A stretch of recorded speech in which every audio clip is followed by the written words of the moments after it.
San Bernardo de Claraval dijo algo que hizo callar a toda una sala de cardenales. Dijo esto: no había herida en el cuerpo de Cristo que no fuera también herida en el alma de María. Él murió una vez, ella murió con él cada minuto de ese día. Eso lo dijo un doctor de la Iglesia, un hombre que no era dado a la exageración, y lo dijo en el siglo XII, hace casi 900 años. Yo llevo más de 2 décadas estudiando lo que los teólogos y los místicos escribieron sobre ese día. He leído documentos en archivos romanos que muy poca gente conoce, y lo que nadie te ha contado sobre la Virgen en Viernes Santo no es el dato teológico frío que encuentras en un catecismo, es lo que ella sintió, hora a hora, desde que amaneció hasta que el sol se ocultó. Eso es lo que voy a revelarte hoy. Me llamo Padre Arturo, soy sacerdote diocesano, llevo 14 años en parroquia y estudié en Roma bajo formación directa de uno de los últimos discípulos del Padre Gabriele Amort. He estado en habitaciones donde algo que no era humano intentó negociarme. No negocié. Eso que te digo no es para impresionar a nadie, es para que sepas que cuando hablo de realidades espirituales, no lo hago desde un escritorio, lo hago desde el campo. Si este tipo de contenido te ayuda a entender tu fe más profundamente, suscríbete ahora. Ese pequeño gesto me permite seguir haciendo esto. Y déjame en los comentarios qué sientes tú cuando piensas en la Virgen en ese día. Me interesa saberlo, no es pregunta retórica. Antes de entrar a ese Viernes Santo hora por hora, necesito que entiendas algo que casi nunca se explica bien. María no era solamente la madre de Jesús en sentido biológico. Ella era, desde el principio, la contraparte femenina de todo lo que Eva había sido. Eso no es especulación mía, eso es lo que los padres de la Iglesia, desde los primeros siglos, llamaron el paralelismo entre Eva y María. Eva recibió una palabra del enemigo, dijo que sí, y con ese sí entró el dolor, la muerte, la separación de Dios al mundo. María recibió una palabra de Dios, dijo que sí, y con ese sí comenzó la reconquista. Lo que Eva desató, María comenzó a atar. Eso lo dice el Génesis, cuando Dios le habla a la serpiente y dice: pondré enemistad entre ti y la mujer,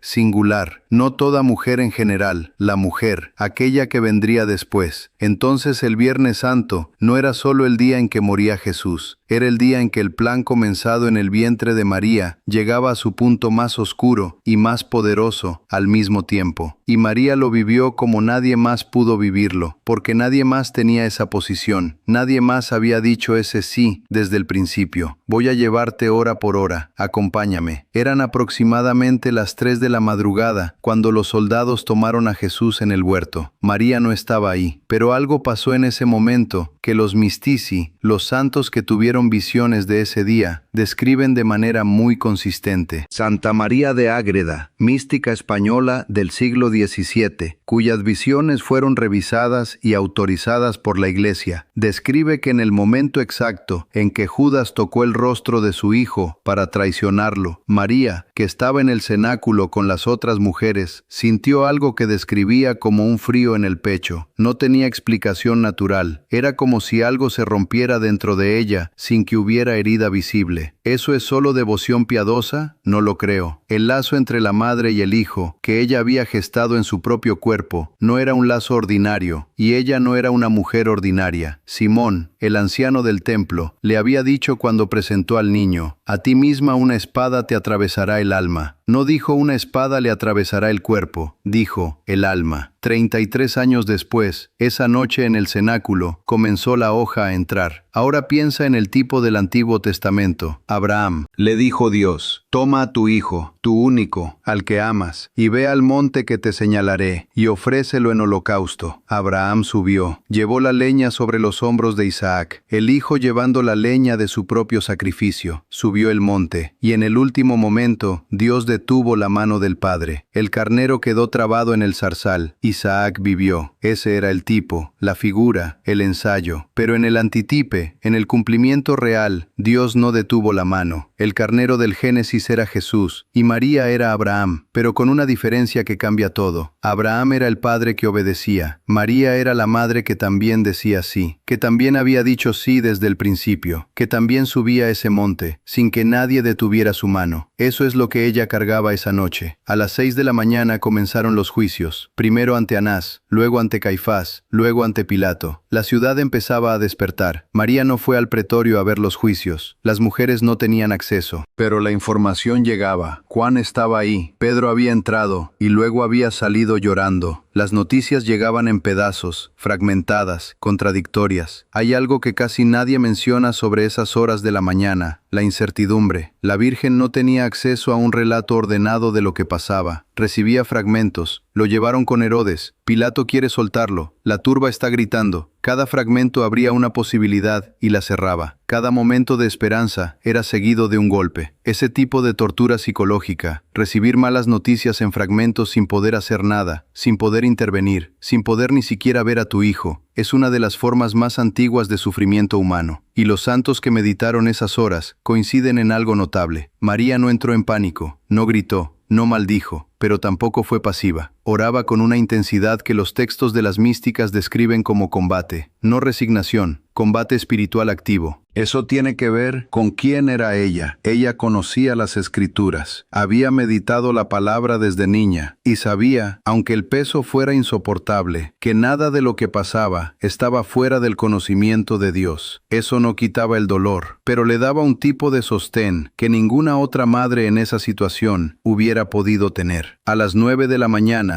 crucificaron a Jesús. Eso lo dice el Evangelio de Marcos con precisión casi brutal. Era la hora tercera cuando lo crucificaron. La hora tercera, contando desde el amanecer, equivale a lo que nosotros llamamos las 9 de la mañana. María llegó al Calvario poco después. No sabemos exactamente cuándo. Los evangelios simplemente la muestran allí, al pie de la cruz, junto a Juan y algunas otras mujeres. No dicen cuándo llegó. No describen el momento en que ella vio a su hijo por primera vez clavado en esa madera. Ese silencio de los evangelios es quizás el más elocuente de todos. Algunos silencios contienen lo que las palabras no pueden sostener. Ahora viene algo que muy pocos han reflexionado en voz alta. Cuando María llegó al Calvario y vio a su hijo en la cruz, estaba mirando algo que había cargado en su cuerpo 9 meses. Ese cuerpo que ahora sangraba era carne de su carne. Los huesos que ahora estaban clavados eran huesos que ella había alimentado. Las manos que ahora tenían clavos eran manos que ella había tomado entre las suyas cuando era niño. Los teólogos hablan de la compasio de María, que significa el compadecer, el sufrir junto, pero eso suena muy abstracto. Lo que realmente pasaba es que el dolor de Jesús era indescriptiblemente cercano para ella. No era el dolor de alguien que ella amaba desde la distancia, era el dolor de alguien que venía de ella. Hay en el segundo libro de los Macabeos un capítulo que los lectores de la Biblia frecuentemente pasan por alto. Es el capítulo 7. Una madre judía ve cómo matan a sus 7 hijos, uno por uno, delante de ella, por negarse a violar la ley de Dios. Y en lugar de rogarles que se rindan para salvar sus vidas, ella los alienta a morir con honor. El texto dice que ella tenía la esperanza puesta en el Señor. Murió después que todos ellos. Los padres de la Iglesia vieron en esa madre anónima del libro de los Macabeos una figura, un tipo de María. Una madre que no detiene el sacrificio de su hijo, porque entiende que hay algo más grande en juego, que el sufrimiento no es el final de la historia, que hay algo que no muere aunque el cuerpo muera. Pero la diferencia es esta: la madre de los Macabeos alentaba a sus hijos a morir por la fidelidad a la ley. María no necesitaba alentar a su hijo. Él sabía perfectamente lo que hacía y por qué. Lo que ella hacía en el Calvario era algo diferente. Ella estaba consumando su propio sí. El mismo sí que había dicho 33 años antes cuando el ángel le anunció: el Señor está contigo. Entre las 12 del mediodía y las 3 de la tarde, el sol se oscureció. Los evangelistas lo registran los tres. Lucas dice que el sol se oscureció. Mateo dice que hubo oscuridad sobre toda la tierra. Marcos lo confirma. Son 3 testimonios independientes del mismo fenómeno. Esas 3 horas son las que más estudio me han llevado. No los hechos externos, sino lo que pasó en el interior de María durante esas 3 horas. Hay una tentación muy humana de imaginar esas 3 horas como un tiempo de dolor pasivo. María al pie de la cruz, llorando, esperando que todo termine. Pero eso no concuerda con lo que los místicos describen, ni con lo que la teología dice sobre quién era ella. Teresa de Ávila, la gran doctora española, escribió que el sufrimiento más alto que puede experimentar un alma en estado de contemplación no es el dolor físico ni el dolor emocional. Es lo que ella llamó el sufrimiento de amor. Es el sufrimiento de quien ama perfectamente, sin reservas, sin protección, sin escapatoria, y ve a lo que ama destruirse sin poder intervenir. Ese, dijo Teresa, era el sufrimiento de la Virgen en el Calvario. No era sufrimiento de impotencia desesperada, era sufrimiento de amor consumado. Dos cosas distintas que parecen lo mismo pero no lo son. A las 3 de la tarde, Jesús dijo las palabras que han estremecido a toda la teología cristiana durante 2000 años. Dios mío, ¿por qué me has abandonado? Y luego inclinó la cabeza y entregó el Espíritu. Quiero que te detengas un momento en eso. Él gritó, Jesús gritó. El Hijo de Dios, en el momento de su muerte, gritó desde la oscuridad. ¿Qué sintió María cuando escuchó ese grito? No hay texto en la Escritura que lo diga, pero hay algo que los contemplativos han meditado por siglos y que yo creo con todo lo que soy. Ella no se sorprendió, no porque no le doliera, sino porque ella también había pasado por su propio Getsemaní 33 años antes. Cuando el ángel le dijo lo que vendría, cuando Simón la advirtió en el templo, ella había tenido que pasar por su propio momento de oscuridad. Su propio ¿por qué? No pronunciado en voz alta, vivido en silencio. Y había dicho sí de todas formas. Lo que pasó en ella cuando escuchó ese grito final no era la ruptura de una esperanza, era la consumación de un sí que nunca había revocado. Eso es lo que hace que el sufrimiento de María en ese momento sea diferente a cualquier otro sufrimiento humano. No era sufrimiento de alguien que no sabe si vale la pena. Era sufrimiento de alguien que sabe perfectamente que vale la pena y que aún así duele con una intensidad que no tiene nombre. San Alfonso María de Ligorio, uno de los grandes doctores de la Iglesia en espiritualidad mariana, escribió que la espada de Simón no fue un símbolo, fue una realidad mística. Que en el momento exacto en que Jesús murió, algo murió también en María, no su cuerpo, no su fe, sino algo que ningún lenguaje humano puede nombrar con precisión, algo que solo muere cuando lo que más amas en el mundo deja de existir delante de tus ojos. Eso es lo que sintió. Y luego bajaron el cuerpo, el momento de la pietà, ese momento que Miguel Ángel esculpió en mármol y que está en el Vaticano desde hace 500 años, el cuerpo de Cristo en los brazos de su madre. Quiero decirte algo sobre ese momento que casi nadie menciona. Cuando le pusieron el cuerpo en los brazos, María tenía más de 40 años. No era la mujer joven de las pinturas renacentistas, era una mujer que había vivido una vida de profundidad y de dolor. Y en ese momento, con ese cuerpo en los brazos, algo pasó que la teología llama la hora de la fe más pura. El cuerpo de su hijo estaba muerto. Las promesas del ángel, reinará para siempre, su reino no tendrá fin, parecían rotas. Los apóstoles habían huido, el pueblo la había abandonado, el Sanedrín había ganado, Roma había ganado, el sepulcro estaba abierto, y sin embargo,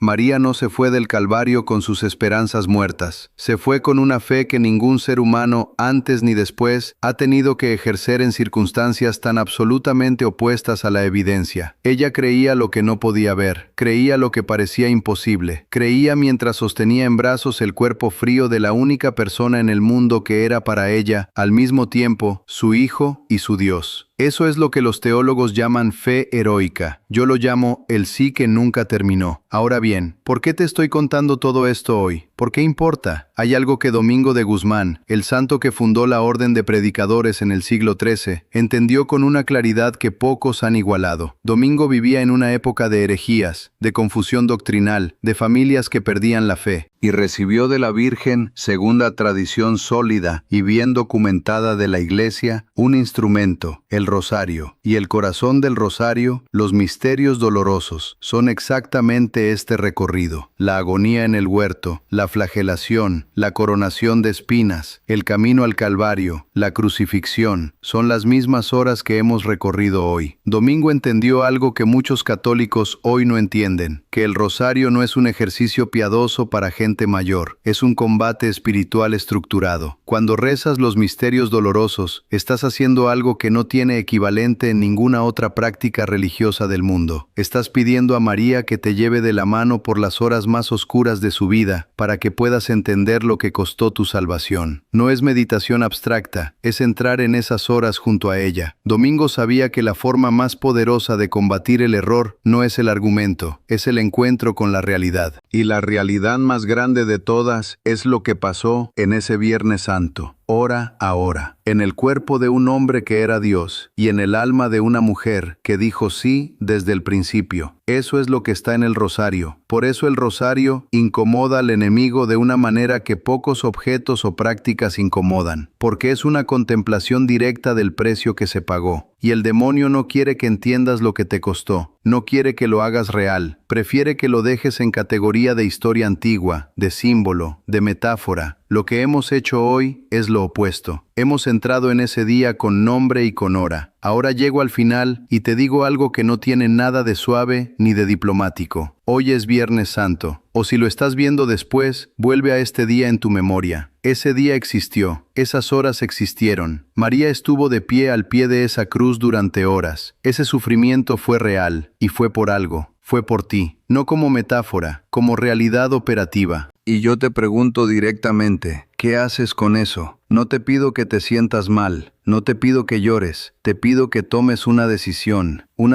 concreta, ahora, no mañana. La decisión puede ser rezar el rosario hoy, aunque nunca lo hayas rezado completo en tu vida. La decisión puede ser ir a confesarte esta semana, porque hay cosas que arrastras que necesitan ese sacramento. La decisión puede ser simplemente detenerte en este momento, cerrar los ojos y decirle a María que sabes lo que vivió ese día y que quieres estar del lado correcto. Hay personas que pasan por toda una Semana Santa sin que les mueva nada, sin que una sola hora de ese Viernes Santo los toque de verdad. No tienen que ser tu caso. El enemigo trabaja para que ese día se quede en decoración. Procesiones bonitas, música sacra, quizás un poco de emoción superficial y nada más, para que el Viernes Santo pase sin que tú hayas tomado ninguna decisión real. Yo te digo esto como sacerdote que ha estado en el frente espiritual y que sabe lo que está en juego. Cada Viernes Santo es una oportunidad que pasa, no regresa igual. El que tuviste hace 10 años no vuelve. El que tienes hoy no volverá con esta misma claridad. María estuvo ahí, hora a hora, hasta el final, sin irse, sin rendirse, diciendo sí cuando todo gritaba que dijera no. ¿Qué vas a decidir tú? Si llegaste hasta aquí, suscríbete si aún no lo has hecho. Y cuéntame en los comentarios qué hora de ese Viernes Santo te impactó más, la que no habías considerado antes. Me interesa saberlo porque eso me dice dónde está tu corazón ahora mismo, y ese es el mejor lugar para empezar.